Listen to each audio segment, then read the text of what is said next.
बिस्मिल्लाहिर्रहमानिर्रहीम। सोई बेगम के पाँव पे गीला कपड़ा।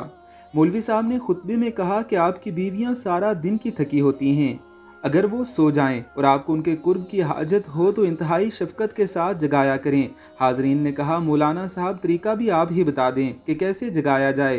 फरमाया कि अगर बीवी सो जाए तो आप एक गीला कपड़ा लें और उसके पाँव पर आराम से फेरें। अगर वो गहरी नींद में ना हुई तो जाग जाएगी, और अगर ना जागे तो आप लोग भी दरगुजर फरमा लिया करें। ये खुतबा लाउड स्पीकर पर था जिसको पूरा गांव सुन रहा था। उस रात मौलाना को घर जाने में काफी वक्त लग गया। घर पहुंचे तो बीवी सो चुकी थी। मौलाना ने कपड़ा गीला किया और बीवी के पाँव पर लगाया। बीवी ने बंद आंखों के साथ रोमांटिक मूड में कहा, हजरत खैर है आज इतने रोमांटिक हैं कि दूसरी बार जगाने आ गए। मौलाना ने सिर पिटा कर कहा, क्या मतलब, मैं तो अभी घर पहुंचा हूँ। बीवी बोली, अब इतना भी बोले ना बने, पहले भी गीला कपड़ा लगाकर जगाया और मोहब्बत फरमाई थी, अब फिर गीली टाकी लिए खड़े हैं। मौलाना ने मस्जिद की जानिब दौड़ लगा दी और स्पीकर पर बोले, पिंड वालेओ, मेरे खुतबे ते ना रहना, अपनी बीवियां नू अपने तरीके नाल जगाना। कोई कंजर पिंड विच गीली टाकी लेकर घूम रहा जे।